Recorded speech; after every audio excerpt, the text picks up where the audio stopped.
కీర్తనలు 15వ అధ్యాయం.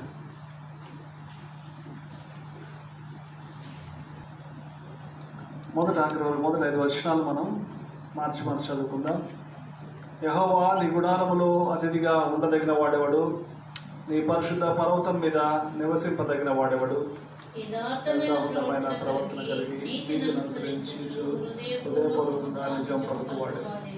అట్టివాడు నాలుకతో కొండములాడడు, తన చెలికానికి కీడు చేయడు, తన పొరుగువాని మీద నింద మోపడు. అతని దృష్టికి నీచుడు అసహ్యుడు. అతడు యెహోవాకు భయభక్తులు గలవారిని సన్మానించును. అతడు అవమానము చేయగా నష్టం కలిగినను మాట తప్పడు. తన ద్రవ్యమును వడ్డీకి ఇయ్యడు, నిరపరాధిని చెరుపుటకై లంచం పుచ్చుకొనడు. ఈ ప్రకారం చేయువాడు ఎన్నడూను కథలు చెప్పడడు. చిన్న ప్రార్థన చేసుకున్నాం. ప్రేమ స్వరూప దయగల రక్షక తండ్రి, ఇంతవరకు నడిపించావు. బలలో మమ్మల్ని సిద్ధపరిచి యోగ్యులుగా మలచి నీ బలలో ప్రవేశింపచేయమని, నీ హెచ్చరికలకై మేము ఎదురు చూస్తుండగా మనం సరిచేయమని యేసునామమున ప్రార్థిస్తున్నాం తండ్రి, ఆమేన్. కీర్తనకారుడు దావీదు తన కీర్తనలో దేవుని ఒక ప్రశ్న వేస్తున్నాడు. యెహోవా నీ గుడారములో అతిథిగా ఉండువాడు ఉండదగిన వాడెవడు? పరిశుద్ధ పర్వతం మీద నివసింపదగిన వాడెవడు? నీ యొక్క గుడారం, దేవుని యొక్క మందిరము పరిశుద్ధమైంది. అలాంటి దేవుని యొక్క మందిరములో ఒక గెస్ట్గా ఉండడానికి ఎవరికి అర్హత ఉంది అని దాని గురించి మాట్లాడుతూ ఉంటాడు. అంటే నీ గుడారములో అతిథిగా ఉండడానికి ఎవరికి కూడా యోగ్యత లేదు. ఎందుకంటే ప్రభువు ఒక కృప కనికరములు ఉంటే తప్ప ఎవరిని కూడా ఆయన యొక్క గుడారంలో ప్రవేశం పొందలేరు. గుడారంలో ప్రవేశించాలంటే యాజకులకు కూడా వాళ్ళు ఎన్నుకున్నాడే తప్ప వాళ్ళు కూడా తమను తాము పరీక్షించుకొని యోగ్యులుగా ఉంటేనే లోపలికి ప్రవేశించాలి. ఏర్పరచబడినటువంటి లేవి గోత్రము దేవుని యొక్క గుడారంలో ప్రవేశించడానికి 12 గోత్రాలు ఏర్పాటు చేయబడింది. అది ఏర్పాటు చేసుకోండి కదా అని ఇష్టానుసారంగా ప్రవేశించడానికి కూడా లేదు. వాళ్ళు ఏర్పరచబడిన వాళ్ళు కూడా భయపడుకుంటుందే లోపలికి వెళ్ళాలి. సంవత్సరం ఒకసారి అతి పరిశుద్ధ స్థలంలో యాజకులు ప్రవేశించాలన్నా అదే మమ్మల్ని ఏర్పాటు చేసుకున్న జనాంగం కదా అని నిర్లక్ష్యంగా పోవడానికి వీలు లేదు. ఏర్పరచబడిన వారు కూడా, ఏర్పరచబడిన యాజకుడు కూడా, ప్రధాన యాజకుడు కూడా శిక్షకు పాత్రుడే అయోగ్యంగా దాంతో ప్రవేశిస్తే. ఈరోజు దేవుడు మనందరినీ తన జనముగా ఏర్పాటు చేసుకున్నాడు. మనం ఆయన కుమార్తెలమయ్యాం. అయితే మరి ఈ ప్రశ్నకు జవాబు, ఇది చాలా కఠినమైన ప్రశ్న. నీ గుడారంలో అతిథిగా ఉండదగిన వాడేవాడు అంటే ఎవరూ ఉండలేరని అర్థం. నీ యొక్క పరిశుద్ధ పర్వతం మీద నివసింపదగిన వాడేవాడు అంటే ఆయన పరిశుద్ధ పర్వతం మీద ఎవడో నివసించడానికి యోగ్యత లేదని అర్థం. మరి అలాంటి యోగ్యత లేనప్పుడు ఎవరికి ఉంటుంది యోగ్యత? మరి ఎవరు ప్రవేశిస్తారు ఆయన యొక్క ప్రత్యక్ష గుడారంలో పరిశుద్ధ పర్వతం మీద ఎవరు నివసించగలరు? ఎవరు అతిథిగా మరి ఉండగలరు అంటే ఎవరూ ఉండలేరు. మరి ఎట్లా అంటే ఎవరు ఉండలేని దేవుడు తెలుసు. అందుకని తీశాడు, ఉండడానికి తగిన అర్హతలు అనుగ్రహించిన కొరకే వారు ఉండడానికి ఆధారం ఏం చేశాడు దేవుడు మనకి? ఇందాక మనం మాటలు నేర్చుకున్నాం, ఆయన దయాళుడు. ఎఫెసీ 2 ఏం జ్ఞాపకం చేసుకున్నాం? ఆయన కృప, ఆయన కనికరము, ఆయన దయ. ఆయన దయను బట్టే మనం ఆయన యొక్క గుడారంలోనికి ఈరోజు మనం ప్రవేశించగలిగినాం. ఆయన కృపను బట్టే మనం ఆయన గుడారంలోనికి ప్రవేశించగలిగినాం. ఆయన యొక్క పరిశుద్ధమైనటువంటి స్థలంలో మనము నివసించడానికి గల యోగ్యత ఆయన కృపను బట్టి దేవుడు చేస్తున్నాడంట. By his grace and love God seeks people. దేవుడు దేంతో ప్రభు వెతుకుతున్నాడు ప్రజల్ని? ఆయన కృపతో, ఆయన ప్రేమతో దేవుడు ప్రజల్ని వెతుకుతున్నాడు. ఆయన కృపకు పాత్రులుగా, ప్రేమకు పాత్రులుగా చేయడానికి. ఎందుకంటే ఆయన తీర్పుకు పాత్రులం మనం. సో దేవుడు తీర్పు ప్లేస్లో ఏం పెట్టాడు? ఆయన కృప, ఆయన ప్రేమ, ఆయన దయ, దాక్షిణ్యాలు. వాటిని బట్టి మామూలుగా అయితే మనకు లేదు. మామూలుగా అయితే మనకు గుడారంలో అతిథిగా ఉండే అర్హత లేదు. మామూలుగా అయితే పరిశుద్ధ పర్వతం మీద నివసించగలిగేటువంటి అర్హత లేదు. కానీ ఎట్లా దొరికింది మనకి? గుడారంలో ప్రవేశం ఎట్లా దొరికింది? పరిశుద్ధ పర్వతం మీద ఎట్లా ఆయన సన్నిధిలో ఎట్లా రాగలుగుతున్నాం? ఆయన కృపను బట్టి. Because of God is God of love and grace. So he's seeking his people with his grace. So he's seeking his people with his forgiveness. అంటే దేవుని యొక్క క్షమాపణను పొంది గుడారంలో అతిథిగా ఉండొచ్చు. దేవుని యొక్క క్షమాపణను పొంది ఆయన యొక్క పర్వతం మీద నివసించవచ్చు. ఆయన సన్నిధిలో నివసించేటువంటి భాగ్యాన్ని, అర్హతను సంపాదించుకోవచ్చు. ఆయన కృప ద్వారా తప్ప, ఆయన దయ ద్వారా తప్ప, ఆయన ప్రేమ ద్వారా తప్ప ఎవరునూ ఆయన యొక్క పరిశుద్ధ పర్వతంలోకి ఎక్కలేరు. ఎవరు ఆయన గుడారములో నివసించలేదు. ఎందుకంటే గుడారం పరిశుద్ధమైనది, ఆయన పర్వతం పరిశుద్ధమైనది, ఆయన నివసించే స్థలం పరిశుద్ధమైనది, ఆయన నివాస స్థలం పరిశుద్ధమైనది. దాంట్లో రావాలంటే పరిశుద్ధత రావాలి. పరిశుద్ధత రావాలంటే దేని ద్వారా రాగలము? దేవుని యొక్క ప్రేమ, కృప, కరుణ, జాలి, దీనివల్లనే మనం రాగలం. అంటే ఎవరూ రాలేరు, కానీ రావడానికి ఏవి కారణమైనవి? దేవుని యొక్క దయ, దేవుని యొక్క కరుణ, దేవుని యొక్క కృప కారణమే. ఆయన కృపను బట్టే మనము రాగలుగుతున్నాం. ఎవడైనా క్రీస్తునందు ఉన్నాడా వాడు ఎలాంటి వాడు? నూతన సృష్టి. తన యొక్క నూతనమైనటువంటి స్వభావాన్ని దేవుడు ఇచ్చి ఆయన గుడారంలోకి మనల్ని నడిపిస్తున్నాడు. తన నూతనమైన సృష్టిగా మనల్ని మార్చి ఆయన పరిశుద్ధ స్థలంలోకి దేవుడు మనల్ని నడిపిస్తున్నాడు. ఆయన మన నూతన సృష్టిగా చేయటం ద్వారా ఎలా నూతన సృష్టిగా మార్చగలిగామో, మార్చబడ్డాం మనము. మళ్ళీ మొదటికి వెళ్తుంది ఏంటి? ఆయన యొక్క ప్రేమను బట్టి, ఆయన కృపను బట్టి, ఆయన యొక్క దయను బట్టి ఈరోజు ఆ పరిశుద్ధ పర్వతం మీదకి ఎక్కొచ్చాం. ఈరోజు ఆయన పరిశుద్ధ సన్నిధిలో మనం కూర్చోగలుగుతున్నాం. సరే, పరిశుద్ధ సన్నిధిలో కూర్చోవాలంటే మనము క్షమాపణ పొందినటువంటి అనుభవం మనకి ఉండాలి. క్షమించబడ్డాయా నీ పాపములు? ఎవరి పాపములు పరిశీలించబడ్డాయో వారు ధన్యులు. 32 కీర్తనలో రాయబడిన మొదటి వచనాలు, తన పాపములకు పరిహారం ఉన్నవాడు, తన అతిక్రమాలకు ప్రాయశ్చిత్తం ఉన్నవాడు, దేవుని దృష్టిలో నిర్దోషిగా తీర్పు పొందినవాడు ధన్యుడు. వాళ్ళు ఎందుకు ధన్యులను రాయబడింది? వాళ్ళు మాత్రమే ఆయన యొక్క గుడారములో అతిథిగా ఉండగలరు. వాళ్ళు మాత్రమే ఆయన పరిశుద్ధ స్థలంలో నివసించగలరు. ఎందుకంటే పరిశుద్ధ దేవుడు మన జీవితాల్లో పరిశుద్ధతను కోరుతున్నాడు. కాబట్టి పరిశుద్ధపరచబడకుండా ఆయన సన్నిధిలో మనం రాలేము. వచ్చినా ఆయన ఆరాధించలేము. వచ్చినా ఆయన శ్రమల్లో భాగస్థులము కాలేము. ఆయన శిలువ మరణంలో ఆయన మన కార్చినటువంటి ఆయన యొక్క రక్తంలో కానీ, ఆయన యొక్క నలగొట్టబడిన శరీరంలో కానీ పాలు పంపులు మనము పొందలేము. సో క్షమాపణ పొందిన వాళ్ళే కృపకు పాత్రులైన వాళ్ళు. ఎవరు? వారి పాపములకు పరిహారం నొందిన వాళ్ళు, ప్రాయశ్చిత్తము నొందిన వాళ్ళు, పాపాలకు క్షమాపణ పొందుకున్నటువంటి వాళ్ళు, రక్షణ పొందిన వాళ్ళు. మార్పు దేవుడు ఆ రీతిగా తన యొక్క క్షమాపణ ద్వారా, తన యొక్క ప్రేమ ద్వారా, తన కృప ద్వారా మనల్లో మార్పును తీసుకొస్తాడు. మనల్ని రక్షించి మనకు ఒక నూతన స్వభావాన్ని దేవుడు ఇచ్చి ఎక్కడ నడిపిస్తాడు? ఇప్పుడు ఆయన యొక్క గుడారము లోపలికి, ఆయన యొక్క పరిశుద్ధ పర్వతం మీదకి దేవుడు మనం నడిపించుటకు ఆయన ఈ మార్గాన్ని ఎన్నుకున్నట్టుగా మనం చూస్తున్నాం. యేసుక్రీస్తు ప్రభు ఆయన విశ్వాసం వచ్చిన వాళ్ళందరినీ కూడా ఇక్కడ ఒక మాట రాయబడింది, యథార్థమైనటువంటి ప్రవర్తన కలిగి నీతి నశించు హృదయపూర్వకముగా నిజము పలుకుట. యథార్థమైనటువంటి జీవితం, యథార్థమైనటువంటి ప్రవర్తన అంటే ఇంకో విధంగా చెప్పాలంటే నిరపరాధిగా మనం కనబడడం, దేవుడి దృష్టిలో యోగ్యులముగా కనబడడం, నిరపరాధులముగా కనబడడం. అక్కడ రాయబడి 3వ వచనంలో కూడా నాలుకను కొండములాడువాడు, నాలుకతో కొండములాడువాడు అట్టివాడు ఎలాంటి వాడు? యథార్థమైన ప్రవర్తన గలవాడు ఎట్లుంటాడంట? కొండములాడు, చెలికానికి కీడు చేయడు, పొరుగువాని మీద నింద మోపడు. అంటే దేవుని దృష్టి సన్నిధికి రావాలంటే ఏం కలిగి ఉండాలి? ఎలాంటి మన ప్రవర్తన కలిగి ఉండాలి? యథార్థమైనటువంటి ప్రవర్తన. అంటే మచ్చలేని జీవితము, నిరపరాధిగా మనము చేయబడితేనే ఆయన సన్నిధిలో ప్రవేశించగలము. ఆయనతో పాటు సహవాసాన్ని మనం కలిగి ఉండగలం. అందుకనే 1 కొరింథీ 1వ అధ్యాయం 8వ వచనంలో, 1 కొరింథీ 1వ అధ్యాయము 8వ వచనం ఏమని రాసిన? నిందారహితులుగా మనము ఆయన సన్నిధిలో కనబడాలని దేవుడు మనల్ని ఏర్పాటు చేసుకున్నాడని అక్కడ రాయబడింది. యేసుక్రీస్తునందు దినమందు మీరు ఎలాంటి వాళ్ళు ఉండాలా? యేసుక్రీస్తు నిరపరాధులుగా ఎట్లుండ? 1 కొరింథీ 1వ అధ్యాయము 8వ వచనం ఎట్లా ఉండాలి? మన ప్రభువైన యేసుక్రీస్తు దినమందు, so in the day of Christ, అంటే ప్రభువు ఆగమనమునందు మనం ఎట్లా కనబడాలంట?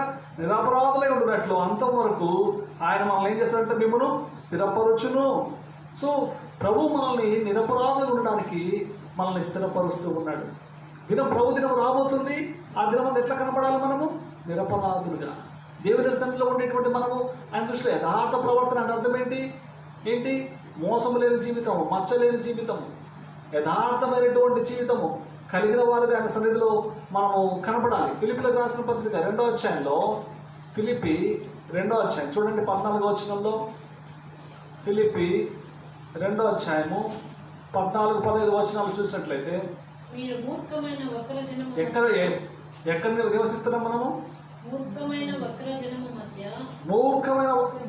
జనం మధ్య నివసిస్తున్నాం. ఈ విషయాన్ని జ్ఞాపకం పెట్టుకోవాలి. అరణ్యంలో మనం ఉన్నాం, క్రూర జంతువులు మధ్యలో మనం జీవిస్తున్నాం, అరణ్యంలో కఠినమైనటువంటి పరిస్థితులు కూడా మనం వెళ్తున్నాం. అయితే ఇలాంటి కఠినమైన మనుషుల మధ్యలో మనం జీవిస్తున్నామని ఎరిగి ఎట్లా ఉండాలంట? నిరపరాధులను, నిష్కలంకులను, అనింద్యులునై దేవుని కుమారులు. ఎలాంటి వాళ్ళు? ఎలాంటి కుమారులు అంట? నిరపరాధులను, నిష్కలంకులను, అనింద్యులునైన దేవుని కుమారులు.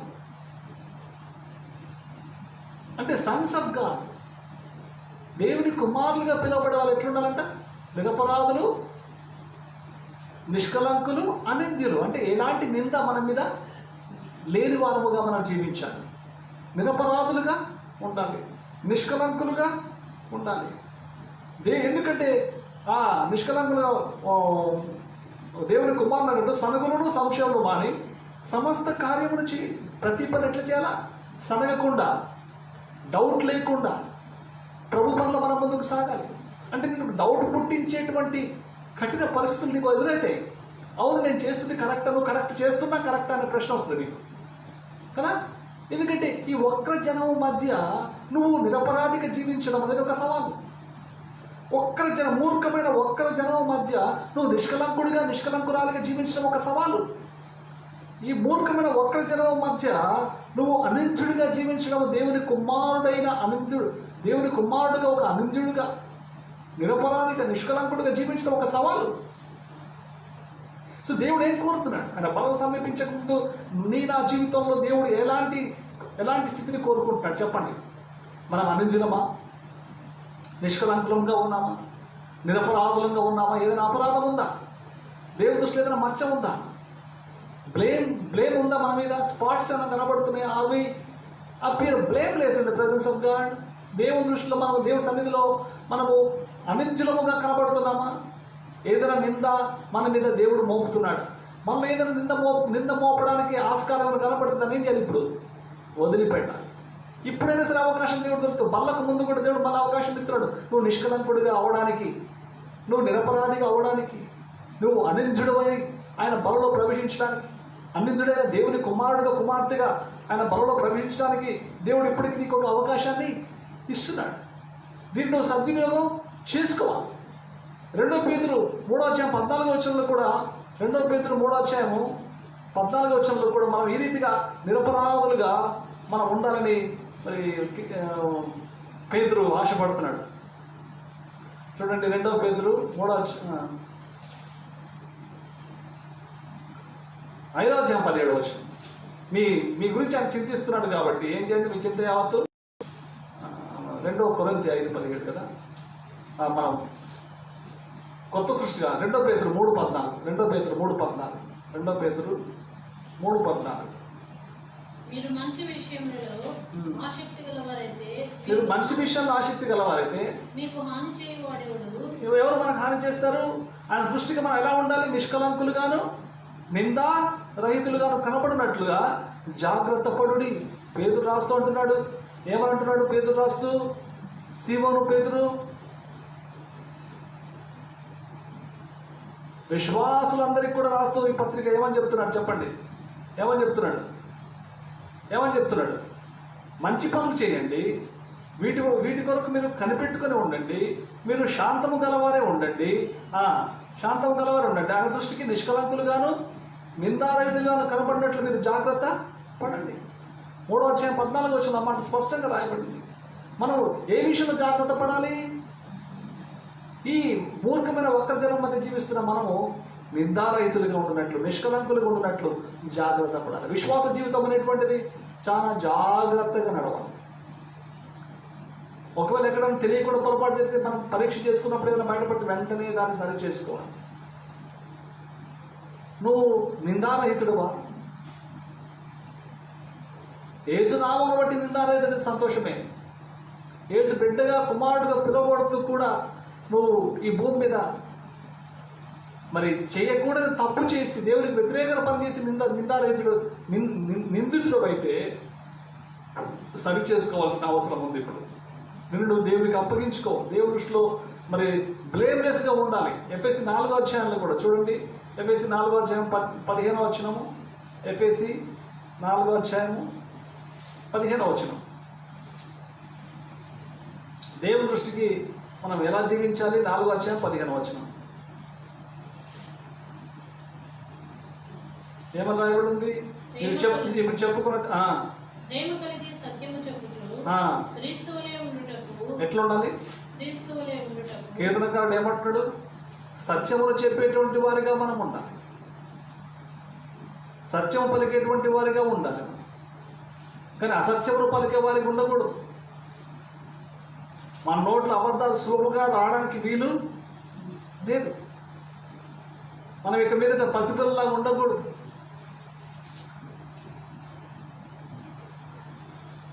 4వ అధ్యాయం 15వ వచనం. ప్రేమ కలిగి ఏం చెప్పాలి?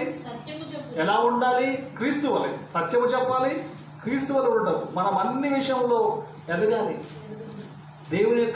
దేవుని సారూప్యాన్ని కలిగి ఉన్నామా? దేవుని స్వభావం, ప్రభుని క్రీస్తు స్వభావం మనకుందా? క్రీస్తు యేసు కలిగిన మనస్సు మనకుందా? కపటము, ద్వేషము. క్రైస్తవులుగా పిలువబడుతూ, దేవుని బిడ్డలుగా పిలువబడుతూ, సావాసంలో ఉంటూ ఎట్లుంటాం? మనం అబద్ధాలు ఆడేవారిగా ఉంటాం. ప్రేమ ఉండదు, క్రీస్తులు ఉండవు, అసత్యాలు చెప్తుంటాం, వాళ్ళ మీద వీళ్ళ మీద లేనిపోనివి చెప్తుంటాం. మళ్ళీ దేవుడు మందిరానికి వచ్చి ఆరాధిస్తుంటాం, పనులు చేస్తుంటాం, భయమే లేదు. మళ్ళీ అవతలికి వెళ్ళి అబద్ధాలు ఆడతాం, అవతలికి వెళ్ళి ప్రేమ చూపించాం. క్రీస్తు ప్రేమ చూపించకుండా, క్రీస్తు ప్రేమ కలిగి ఉండకుండా దేవుని మందిరానికి వచ్చి ఆరాధించడం వల్ల నీకు ఉపయోగమా? సరి చేసుకోమంటే రావద్దని కాదు దాని ఉద్దేశం. వచ్చి సరి చేసుకో. మన దగ్గరకు వచ్చినప్పుడు దేవుడు మాట్లాడతాడు. నువ్వు ప్రేమ లేని వాడివా, ప్రేమ లేని దానివా, ప్రేమ కలిగిన బిడ్డగా ఉండి ఆయన పనులు చేయి. నువ్వు అబద్ధాలు ఈజీగా వస్తాయా? అయితే అబద్ధాలు మానేసి పశ్చాత్తాపడి ఆయన బలలో చేయి. 25వ వచనంలో కూడా మనం చూస్తే, మనం ఒకరికొకరము అవయవులే ఉన్నాము కనుక మీరు అబద్ధం ఆడటం మాని ప్రతివాడు తన పొరుగు వానితో ఏం చెప్పాలి? సత్యమే మాట్లాడాలి, సత్యమే పలకవలెను, సత్యమే మాట్లాడాలి. పొరుగు వారితో ఏం చెప్తారు? ఎక్కువగా చెప్పండి, సత్యమా అసత్యాలా? పొరుగు వారితో అబద్ధాలు లేనిపోని చెప్పి మంచి సమాధానం ఉన్న వాళ్ళ జీవితాల్లో సమాధానాన్ని చెడగొట్టేటువంటి బిడ్డగా ఉంటే దేవుడు ఇష్టపడతాడా? ఇష్టపడతాడు. అలా చేస్తే ఏం లాభం? అందుకనే కొలసీలకు రాసిన పత్రిక 3వ అధ్యాయము, కొలసీ 3వ అధ్యాయము 9-10 వచనాల్లో చూసినట్లయితే, ఒకరితో ఒకరు ఎట్లుండాలి?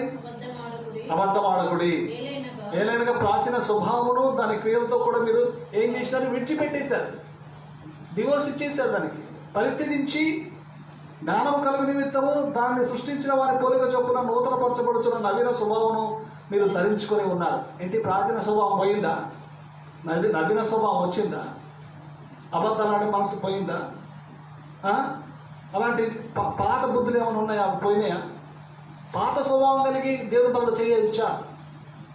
నవీన స్వభావం కలిగి, నూతన స్వభావం కలిగిన వారిగా, నూతనముగా జన్మించిన బిడ్డలాగా, క్రీస్తునందుండి నూతన సృష్టిగా ఆయన బలలో మనం చేయాలి తప్ప, ప్రాచీన స్వభావంతో ఇంకా పాపం వెళ్ళడానికి మనం అవకాశం ఇస్తూ దేవుని బలలో చేయి వేస్తే అది నీకు ఆశీర్వాదానికి బదులు, అది నిన్ను ఆత్మీయ బలపరచడానికంటే బదులు ఇంకా నీకు శాపాన్ని తీసుకొని వస్తుంది. అందుకనే యోగ్యులముగా ఆయన బలలో చేయి పాలు పొందుదామంటాడు 1 కొరింథీ 11వ అధ్యాయంలో అపోస్తలుడు పౌలు. ఎట్లా?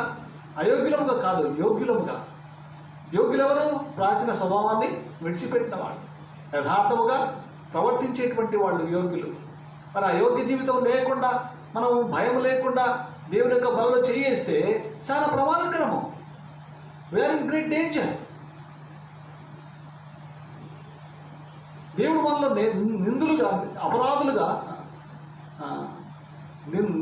నిందితులుగా ఆయన బలలో చేయి వేస్తే, అసత్యం పలకుండా, యథార్థత లేకుండా ఆయన బలలో అబద్ధములు ఆడుతూ దేవుడు మరి పొరుగు వారి మీద చెడ్డమాటలు పలుకుతూ ప్రాచీన స్వభావంతో దేవుని బలలో చేయేస్తే ప్రమాదంలో ఉన్నామా? అది క్షేమమా ప్రమాదమా? చెప్పండి. ప్రమాదం. ఎందుకంటే మనం ప్రావర్బ్స్ చూస్తాం ఎంత ప్రమాదకరమో. 12వ అధ్యాయం 22వ వచనం. ప్రావర్బ్స్ 12వ అధ్యాయం 22వ వచనం. సామెతలు 12వ అధ్యాయం 22వ వచనం. దుష్టుల్ని దేవుడు ఏం చేస్తాడంట? ద్వేషించేటువంటి వాడు. సామెతలు 12వ అధ్యాయము, సామెతలు 12వ అధ్యాయం 22వ వచనం. అబద్ధమాడు పెదవులు యెహోవాకు హేయములు. ఏంటి? దేవునికి ఇష్టమా హేయమా? చెప్పండి. అయితే ఎవరు ఆయనకి ఇష్టలు? సత్యవర్తనులు. ఆయనకు ఇష్టలు. He loves and he likes the upright, people who speak the truth, but he hates the liars. అబద్ధములాడు అంటే నువ్వు దేవునికి హేయుడిగా ఉండి బలలో చేయవేస్తే క్షేమమా? దేవునికి ఇష్టడిగా ఉండి బలలో చేయవేస్తే క్షేమమా? అది స్పష్టంగా రాయబడి ఉంది. యెహోవాకు హేయులు, ప్రాచీన స్వభావం కలిగి దేవుని బలలో చేయి వేసే ప్రతి ఒక్కరు కూడా యెహోవాకు ఎవరు? హేయులు. 2వ తెస్సలోనికీయులకు రాసిన పత్రిక 2వ అధ్యాయంలో చూడండి 10వ వచనము. 2వ తెస్సలోనికీయులు 2వ అధ్యాయము, 2వ తెస్సలోనికీయులు 2వ అధ్యాయము 10వ వచనం. ఏమని రాయబడి ఉంది అక్కడ? నీతిని పుట్టించు సమస్త మోసముతోను నశించుచున్న వారిలో సాతాను కనపరుచు బలమును అనుసరించి. ఏంటి? దుర్నీతిని పుట్టించు సమస్త మోసముతోను, నానా విధముల సూచక్రియలతోను, మహత్కార్యములతోను. ధర్మ విరోధుల గురించి మాట్లాడుతున్నాడు. మనం దుర్నీతిని అనుసరించిన బిడ్డలమైతే దుర్నీతిని పుట్టించు సమస్త మోసముతోను నశించుచున్న వారిలో సాతాను కనపరచు బలమును అనుసరించి ఉండును. సమస్త మోసముతో దుర్నీతి. దేవుడు అన్నాడు యథార్థత. ఇక్కడ నీలో దుర్నీతి ఉందా? ఈ దుర్నీతి ఎవరికి సాదృశ్యము? నానా విధమైన సూచక క్రియలతో మహత్కార్యములు దుర్నీతిని పుట్టించు సమస్త మోసముతోనూ నశించుచున్న వారిలో నశించుచున్న వారిలో సాతాను కనపరచు బలమును అనుసరించి ఉండును. మనం ఎవరో దుర్నీతి పరులమైతే నశించిపోయేవాళ్ళం. ఈ దుర్నీతిని పుట్టించేది ఏంటి? సమస్త మోసంతో దుర్నీతి కలుగుతుంది. సమస్త మోసాలు మనల్ని ఏం పుట్టిస్తాయి? దుర్నీతిని కలుగజేస్తాయి. నీతి పరులను మనల్ని దుర్నీతులుగా చేస్తారు. నశించిన వారు రక్షింపబడుటకై సత్య విషయమైన ప్రేమను అవలంబింపకపోయేది కనుక వాని రాక అబద్ధ విషయమైన సమస్త బలముతోనూ నానా విధమైన సూచక్రియలు.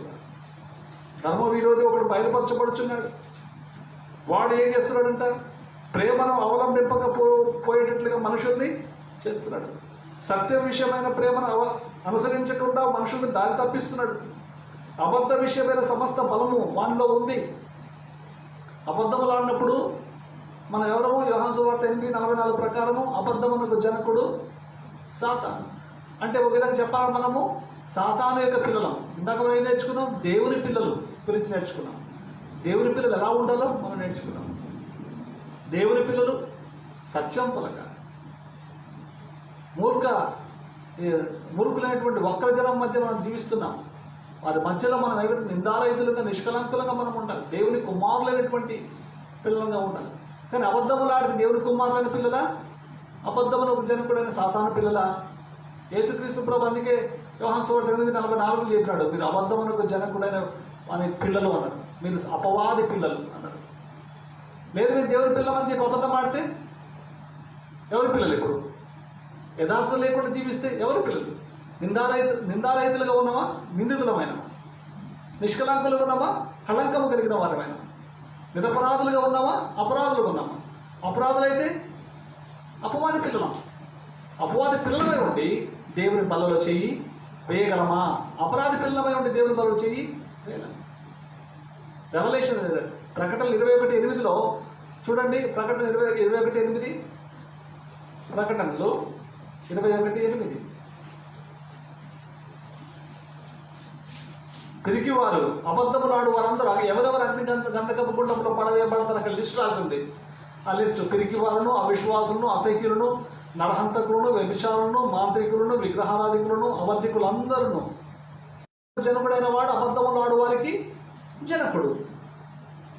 మేము దేవుని పిల్లం అని చెప్పుకొని అసత్యం పలికే వారంగా ఉంటే మనం ఎక్కడికి వెళ్తామంటే అబద్ధికులు అందరూ అగ్ని గంధకంతో మండు కుండములో పాలు పొందుతుంది. ఇది ఎన్నో మరణం? ఇది 2వ మరణము. లయర్స్. ఎంత భయంకరం అండి, ఎంత భయంకరం. నేను కింది మాట చూడండి, కీర్తనలు 15వ అధ్యాయం మనం చదివినాం. సామెతలు 15వ అధ్యాయము 27వ వచనంలో, సామెతలు 15వ అధ్యాయము 27వ వచనం. లోబి తన ఇంటి వారిని బాధ పెట్టును, లంచమును అసహించుకున్నవాడు నిజంగా బతకాలనుకున్నాడు. చాలా మంది లంచాలు తీసుకొని ఎన్నో రోగాలకు గురి అయిపోయి పేదవాళ్ళ యొక్క డబ్బును పిప్పి చేసి సుఖంగా చచ్చిపోయిన ఎవరు లేరు. లంచము తీసుకుని సుఖంగా ఆరోగ్యంగా చచ్చిపోయిన వాళ్ళు లేరు. వాళ్ళు ఉండరు కూడా. చూసినావా?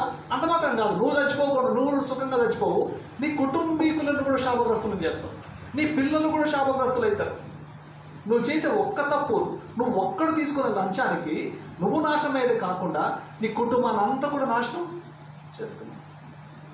సో లంచం తీసుకున్నవాడు ఏం చేస్తాడంట? లంచం తీసుకున్నవాడు,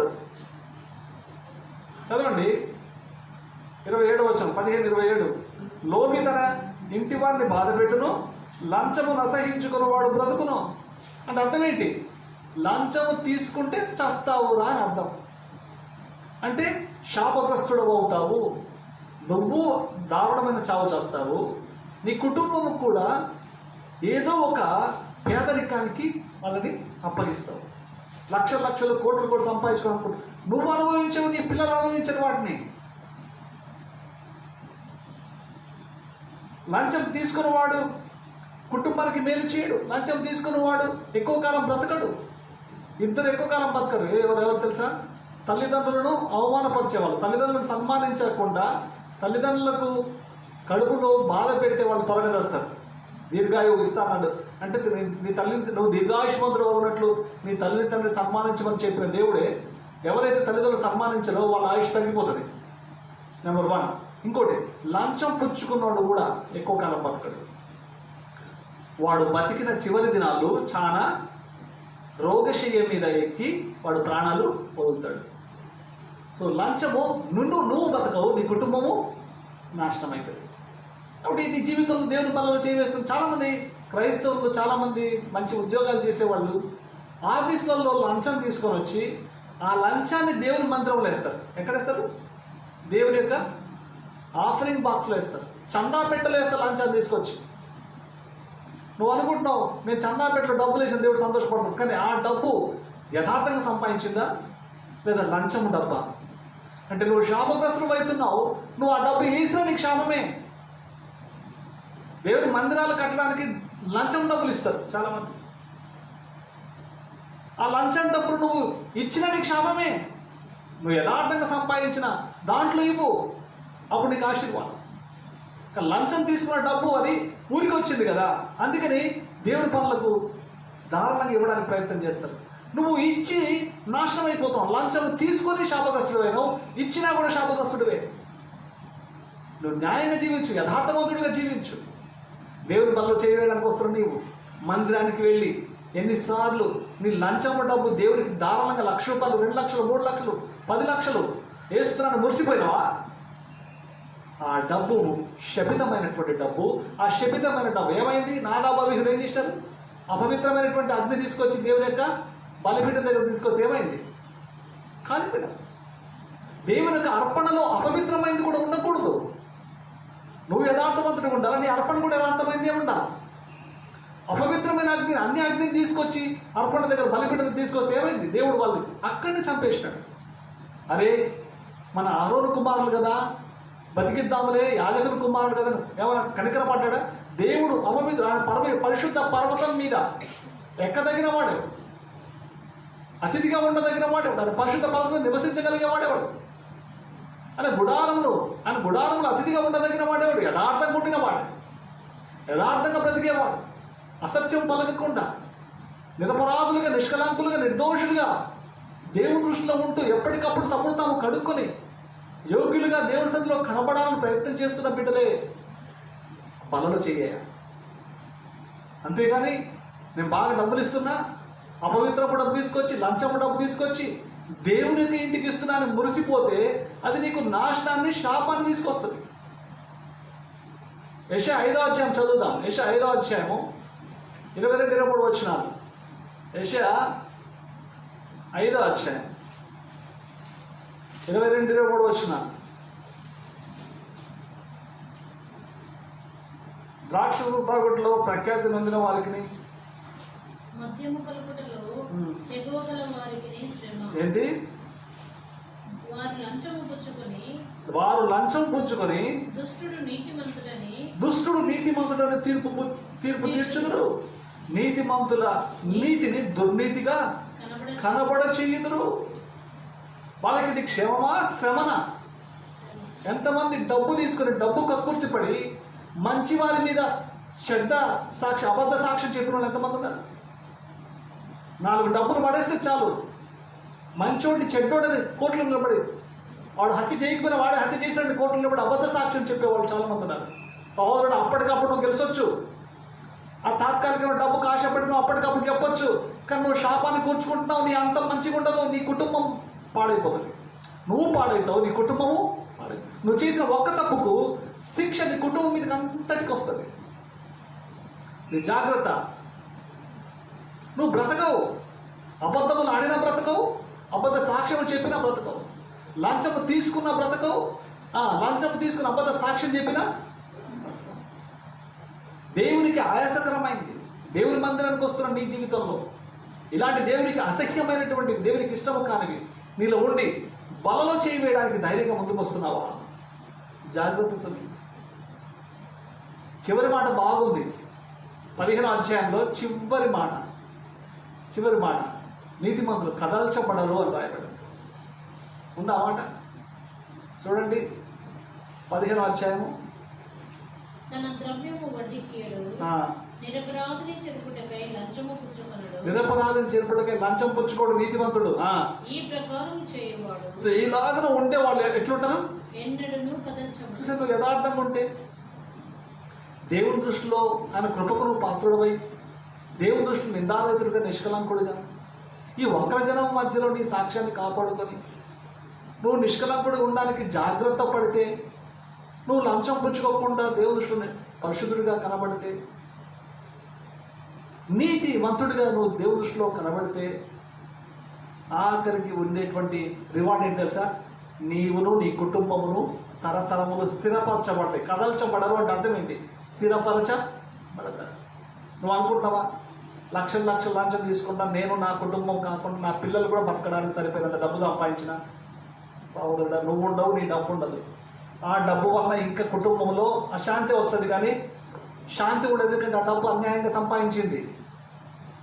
వీలైన తోటలో జక్కయ్య ఏం చేసాడు? నీలాగే మనలాగే ఈ లంచాలు పుచ్చుకోవడం వల్ల ఇట్లా జక్కయ్య కూడా తీసుకోవాల్సిన దానికంటే ఎక్కువ వడ్డీ తీసుకున్నాడు, ఎక్కువ పన్ను వసూలు చేసినాడు. ప్రభు ఇంట్లోకి వచ్చిన వెంటనే ఏమన్నాడు? నేను తీసుకున్న దానికి 400 ఇచ్చేస్తున్నాడు. ఏదైనా ఉంటే ఇవ్వు, లేకపోతే ఇమ్మీడియట్గా ఆ లంచం డబ్బు రిటర్న్ చేసి వచ్చి దేవుని యొక్క బలలో పాలు పంపులు పుచ్చుకో. అప్పుడు దేవుడు నేను దీవిస్తాడు. దేవుని యొక్క శిక్షకు బదులు దేవుని కృపకు పాత్రతో అప్పుడు నిజంగా నీ కుటుంబం స్థిరపరచబడాలని ఆశ ఉంటే, నువ్వు పట్టుకున్నటువంటి మాట తప్పు, అది కాదు స్థిరపరిచేది. లంచం పుచ్చుకుంటే స్థిరపరచబడదు, అపరాధి మీద స్థిరపరచబడదు. నువ్వు కదల్చబడకూడదా? నీ కుటుంబం కదల్చబడకుండా ఉండాలన్నా? ఇప్పుడు చేసిన తప్పు ఒప్పుకొని వదిలేసి ప్రభు దగ్గర క్షమాపణ కోరు. యథార్థవంతుడిగా నువ్వు తయారై దేవుడిని చేస్తాడు. నిన్ను క్షమించి, ఆయన కృపగలవాడు, దయగలవాడు. ఇప్పటికి నువ్వు పశ్చాత్తాపడికి నువ్వు క్షమించడానికి సిద్ధంగా ఉన్నాడు. ఆయన మందిరానికి ఎక్కి రావడానికి నీకు అర్హత లేకపోవచ్చు, కానీ అర్హత పొందుకోవడానికి ఇప్పటికి అవకాశం ఉంది. ఆయన గుడారములు అతిథిగా ఉండడానికి ఇప్పటికీ అవకాశం ఉంది. ఆయన పరిశుద్ధ పర్వతం మీద నివసించడానికి ఇప్పటికీ అవకాశం ఉంది. సరి చేసుకో. ఇదిగో ఆయన వదిలేస్తే ఇంత తప్పులు తీసుకుని క్షమించి ఇక తీసుకో. ఒకవేళ ఎవరైనా తీసుకుంటే ఇచ్చేస్తా ప్రభు రిటర్న్ అని ఉంటే ఇచ్చేసే, లేదా నీకు ముందు తీసుకోవాలి. తీసుకున్న దగ్గర క్షమాపణ కోరు, దేవుని దగ్గర క్షమాపణ కోరు. దేవుడిని క్షమించి త్వరగా కూలిపోబోతున్న నీ బ్రతుకును, త్వరగా పాడైపోతున్న నీ బ్రతుకును, స్థిరపరచబడకుండా అంతమైపోతున్న నీ కుటుంబ జీవితాన్ని, నీ పిల్లల తరతరములు, నీ పిల్లల జీవితాలను కూడా దేవుడు స్థిరపరుస్తున్న యథార్థవంతుడమైతే. డబ్బు ఉంటేనే పిల్లలు బతకరు, కానీ యథార్థంగా జీవిస్తే పిల్లలు బతుకుతారు. నువ్వు పిల్లల కొరకు డబ్బు సంపాదించకపోయినా పర్వాలేదు, వాళ్ళు బతుకుతారు. ఎందుకంటే మా తల్లిదండ్రులు యథార్థంగా దేవుడికి సేవ చేసినారు. డబ్బు కొరకు చేయలేదు, డబ్బు ఆ అవసరత ఉన్నా ఎవరికి చెప్పలేదు, ఆహారం ఉన్నా లేకపోయినా ఎవరికి చెప్పలేదు. ప్రభు కొరకు యథార్థంగా సేవ చేసినారు. 6 మంది పిల్లలు, 4 అక్క చెల్లెలు, 2 అన్నదమ్ములు మేము. ఈ భూమి మీద పిల్లలు స్థిరపరచబడడానికి ఎట్లా బతుకుతారో అందరికీ ఆశ్చర్యం వేసింది. మా బంధువుల్లో చాలా మంది అయిపోయింది వీళ్ళ పని.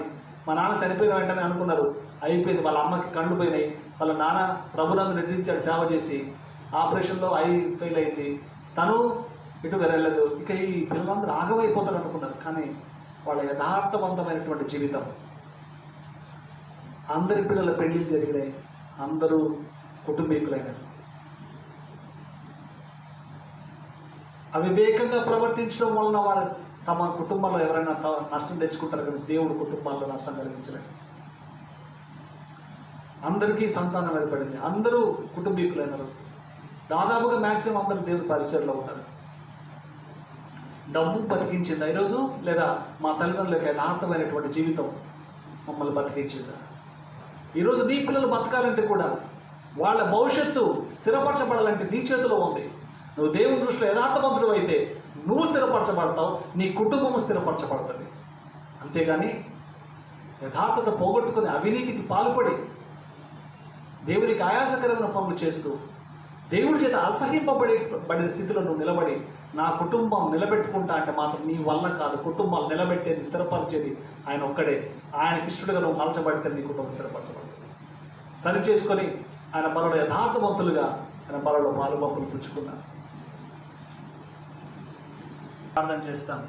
కృప కనికరం కలిగిన దేవా, దయగలిగిన రక్షక, నీ ఆరాధనలో తండ్రి కానీ మీరు ఉండి నడిపించి ఎలా ఆరాధించాలో తండ్రి మీరు ఆరాధనలో యోగ్యులుగా మలచి ఆరాధింపజేశారు.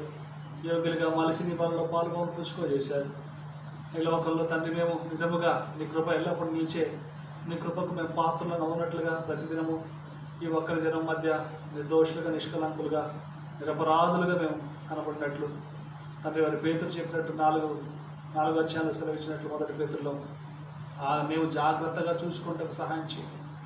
నిందారహితులముగా, నిష్కలంకులముగా ఉండినట్లు మేము జాగ్రత్త పడ్డకు మాకు సహాయం చేయమని ప్రార్థన చేస్తూ తండ్రి నాయన నీ యొక్క ప్రేమకై నీవు దయాళుడైనందుకు మరొకసారి నీకు వందనాలు చెల్లిస్తూ మమ్మల్ని చేతికి అప్పగించుకుంటూ బిడ్డలు దీవించి ఆశ్రయించుకొని నేను వారి వారి చేతులను బలపరిచి వారి కష్టాడుతారు, వారి తల్లిదండ్రుల కష్టాడుతారు మీరు తండ్రి మిగిలినట్లు సహాయం చేయమని కోరుతూ నాయన అందరినీ ఈ కరోనా బారి నుంచి తప్పించి సార్వత్రిక సంఘాల్లో ఉండే బిడ్డలందరినీ కూడా ప్రపంచమంతా కూడా నీవే దేవుడు నెరుగుటకు, నీ వైపు తిరుగుటకు, స్వస్థత పొందుటకు సహాయం చేయమని మనం ఇంతవరకు కాపాడిన వందనాలు చెల్లిస్తూ మా ప్రభువు రక్షకుడు వేస్తున్నాము ప్రార్థిస్తున్నాం తండ్రి.